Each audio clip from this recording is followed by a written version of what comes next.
Muli po ay mabuting umaga sa inyong lahat. At Happy Valentine's Day po sa inyong lahat. Kapagkat ngayong araw ay sumabay ang Valentine's Day sa Ash Wednesday. No. Tila baga kahit na Ash Wednesday, parang lutang pa rin, matingkad pa rin ang Valentine's Day. Siguro ang isang magandang tanong ay, ano ba ang nagpapatibok sa puso ng tao? O kaya pwede tanong, ano ang dapat magpatibok sa puso ng tao? Doon daw po sa mga walang kasintahan, magkape na lang para tumibok yung puso. Yung pong may asawa at nanlalamig na, magtsaan na lang para tumibok pa rin ang puso. No? Ngayon pong sinisimulan natin ang panahon ng Kwaresma, kung saan ang pinanggalingang salita ay 40 days. No? Tatlong bagay ang tinuturo sa Ebanghelyo. Mga disiplina, o kung tawagin din ay haligi ng pananampalataya. At tinatawag din itong mga kasanayan, mga virtues, sapagkat ang bisyo o vice ay bad habit.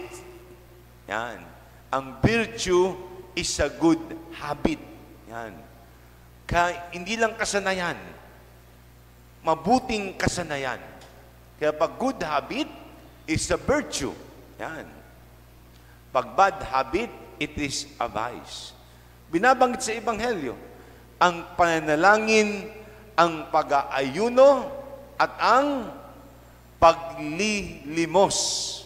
Prayer, almsgiving, and fasting. No. Kung meron magpapatibok sa puso natin, hindi lamang itong panahon ng Kwaresma, kundi araw-araw, itong tatlong ito, isama natin sa ating listahan. No. Una, ang pagdadasal.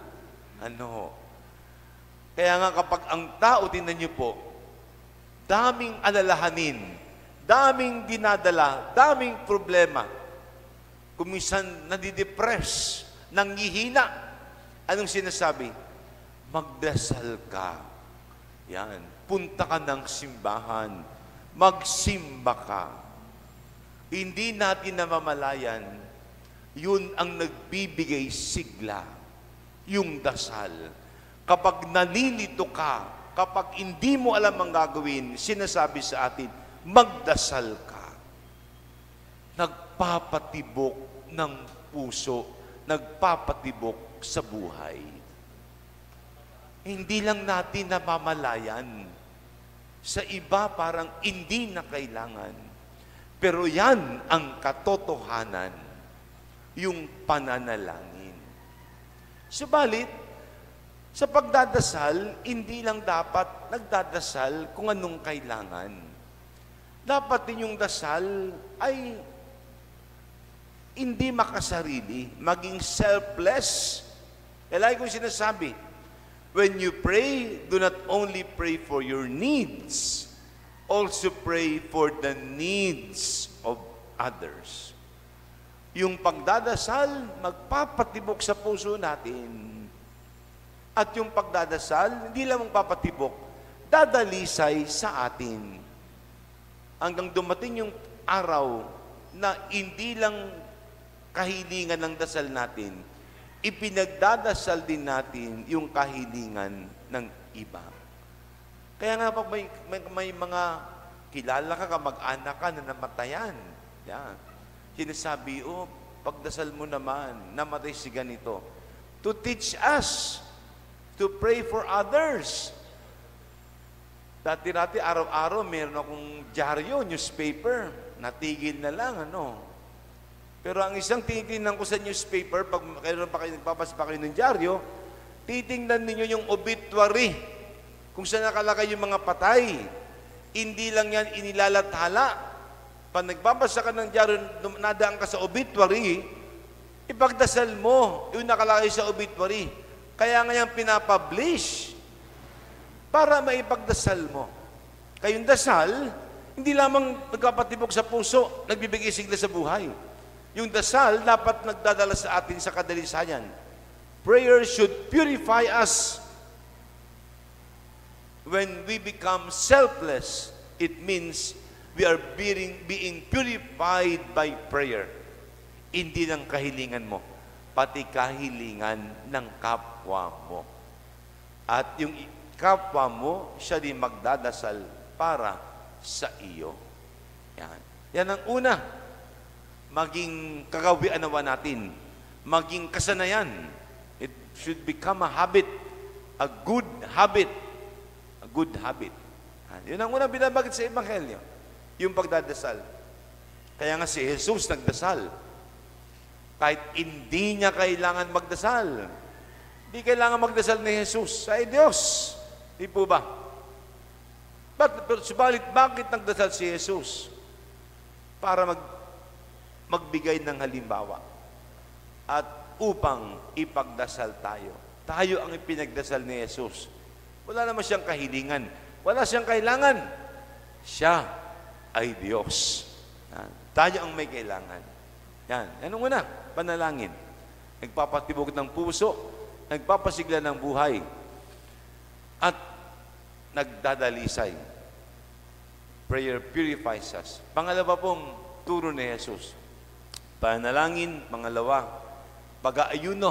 Yan. Ngayong Ash Wednesday at sa Good Friday, we're asked to fast. Yan, one full meal. And all Fridays of Lent, Ash Wednesday and Good Friday, we're asked to abstain. Abstinence ay pagpapaliban. Yan. Hindi mo na kakain yan. Pinagpapaliban mo. Yan. Fasting, mag-aayuno ako. Hindi ako magpapakabusog. Isa lang. Kaya ng isang full meal ang maghapon ko. Kaya yan. Yan. Pag gutom ang tao, yan, nagpapatibok ng puso yan. Gutom na ako. Kahit na tiyan mo, tumutunog yan. Yan. Kalaban natin, yung kabusugan, nagpapasigla. Pag sobrang busog ng tao, nakakatama din eh. Aantoking ka. Aantoking ka tiyak. At kapag sobrang busog mo, mabigat ka, bumibigat ka. Hindi ka makalakad na mabilis. Yan ko, practical. Pag gutom ka, yan. O tama lang, kinain mo. Magaan ang pakiramdam. Magaan. Mas nararamdaman mong tibok ng puso mo. Kapag pagbusog ka, mas mabilis overwork.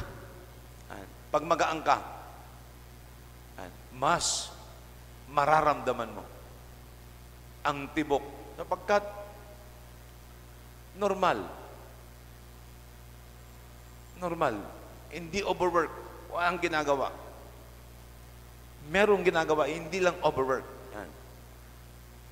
Mas magaang ang buhay, mas masigla kung tama lang at hindi ka masyado busog, mas masigla ang buhay. Kayong fasting abstinence, nagpapatibok ng puso, nagpapasigla ng buhay. At it also purifies us. Dililinis din tayo. We are being purified. Kapag ikaw ay nag-fasting, nag-abstain, nag-aayuno, at pinagpapaliban mo yung mga bagay na gustong-gusto mo, bumubusog sa'yo. Kasi kung minsan nakafocus tayo dun sa gusto natin, pag pinagpapaliban natin, we are able to focus on Jesus. We are able to focus on others. Kaya nagpapatibok, mas nakikita mo yung ibang bagay. Hindi lang yung gusto mo, mas nakikita mo yung ibang bagay. Kaya yung pag-aayuno ay dapat maging kasanayan din. Hindi lang tuwing panahon ng Kwaresma. May kaibigan akong paring Indian. sa kanila pala, sa India, sa mga Katoliko, at hanggang nag-aaral sa Maynila, all Fridays of the year, hindi siya kumakain ng karne. Nag-abstain, pinagpapaliban niya. All Fridays of Lent. Yan. Minsan sabi ko, it's not anymore Lent. Why don't you eat meat? Sabi niya, I got used to it. Yan. Kaya, kahit na siya nag-aaral sa Pilipinas, he is from India, nakasanayan niya na. Nag-abstain siya. At doon na siya masaya. Yun ang nagpapatibok sa kanya, nagpapasaya sa kanya. Yung pagpapaliban ng karne, nasanay na siya. Kaya sabi niya, kahit na hindi panahon ng Kwaresma, although sa English, ako'y nagpapaliban, I abstain. Nasanay na ako. Masigla sa pakiramdam. Magaang sa pakiramdam. At sana maging disiplina din yan. Not only to cleanse us, but to be with those who have nothing to eat. Makikiisa sa mga nagugutom. Ito pala ang nararamdaman ng nagugutom. Nasisimulan mong mag-isip o maisip ang iba. Hindi lang ang sarili mo, hindi lang ang tiyan mo, kundi pati ang kapwa mo na iisip mo. Anong pangalawa? Ano po? Pananalangin, pag-aayuno. No, pag-aayuno. At pangatlo, yung paglilimos. Alms giving. Yung pong paglilimos, dapat nagpapatibok sa puso natin. Tingnan niyo po, pag meron kang mahal na tao at binibigyan mo ng regalo, nag-iisip ka ng regalo at binibigyan mo ng regalo, you are excited. Tumitibok ang puso mo. Ay, excited akong bigyan yung mahal ko. There is excitement. May sigla. Napapatibok ang puso mo. Di po ba?